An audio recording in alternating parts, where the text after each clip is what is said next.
Okay, so if there's 2 squirrels per tree, there might be more. And there's 50,000 trees, 50,000 times He 2. was impossible, untrainable, a lost cause. 5 families gave up on him.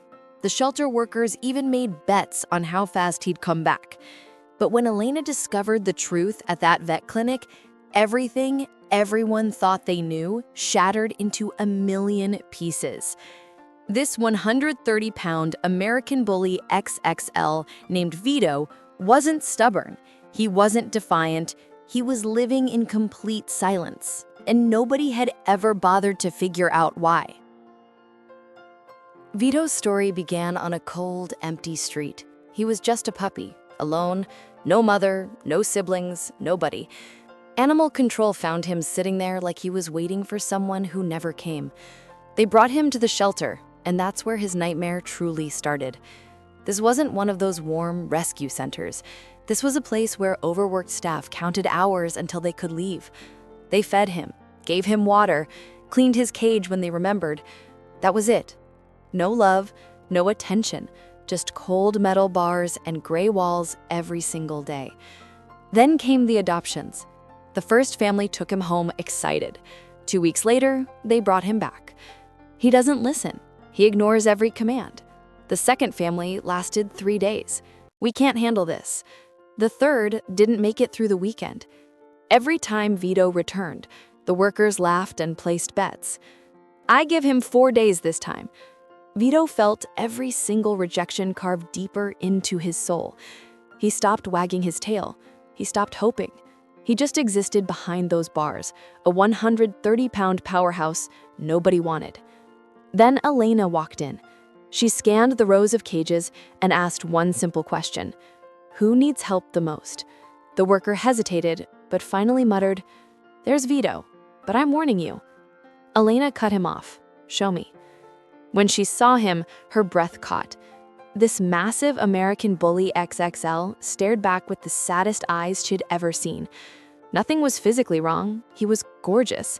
So why did everyone give up? She signed the papers right there. If you're watching this and haven't subscribed yet, I have to say, I'm a little heartbroken.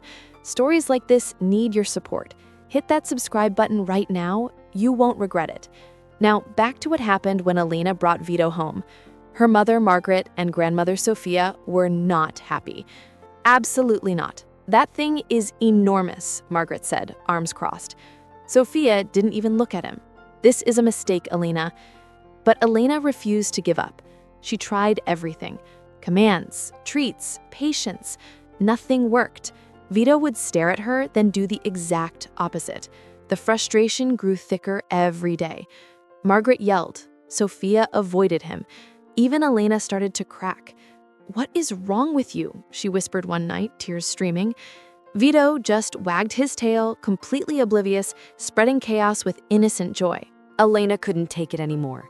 She loaded Vito into her car and drove straight to the vet. "Please," she begged Dr. Rivera, "there has to be something. Check everything." Dr. Rivera ran tests, blood work, physical exams, neurological assessments. Elena paced the waiting room, her stomach twisted in knots, racing through every worst-case scenario. Finally, Dr. Rivera emerged. Her expression was unreadable. She held the results and looked Elena directly in the eyes. "He's deaf." Time stopped. "What?" Elena whispered. "Vito is completely deaf," Dr. Rivera repeated gently. "He's been living in total silence his entire life. He doesn't ignore commands, Elena. He doesn't hear them. He never has." Every returned adoption, every frustrated family, every cruel bet, nobody had figured it out. Nobody tested him. Nobody cared enough to ask why. Elena's hands trembled as realization crashed over her. Vito wasn't difficult. He was just trying to navigate a world he couldn't hear, and everyone had failed him. She drove home in complete silence, tears pouring. When she walked through the door, Margaret and Sophia looked up. "What happened?" Margaret asked. Elena took a breath. "He's deaf. Vito is completely deaf. He's been deaf this whole time and nobody ever knew. The words hit like a freight train. Margaret's face crumbled. Her hand flew to her mouth. Sophia burst into tears. Oh my God. We yelled at him. We treated him like he was bad. Elena nodded, her own tears flowing. He couldn't hear us. Not once. He was just trying his best and we kept punishing him for something he couldn't control. The guilt was suffocating. But then something shifted. Margaret stood, walked to Vito, and knelt down.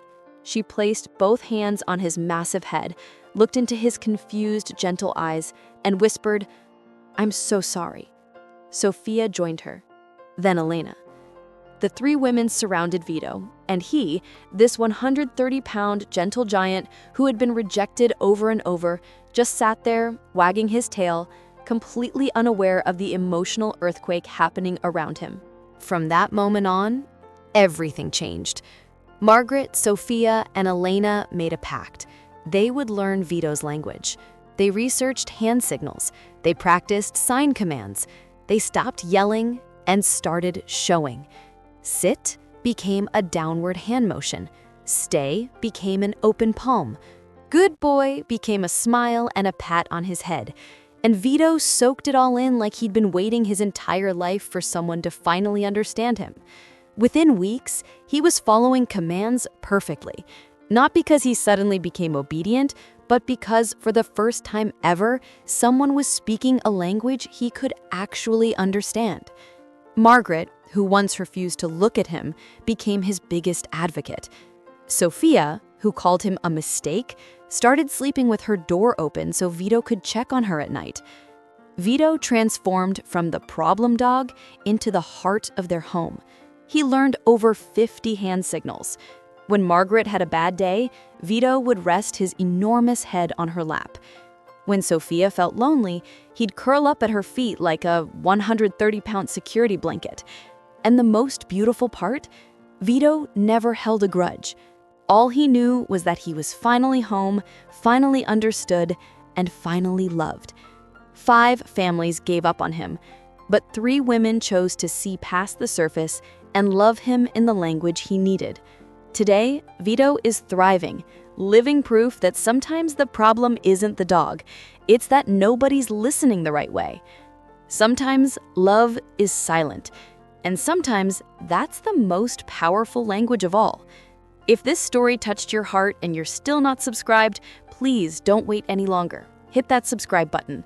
What would you do if you found out your pet had been misunderstood their whole life? Tell me in the comments below. If this story moved you, please hit that like button.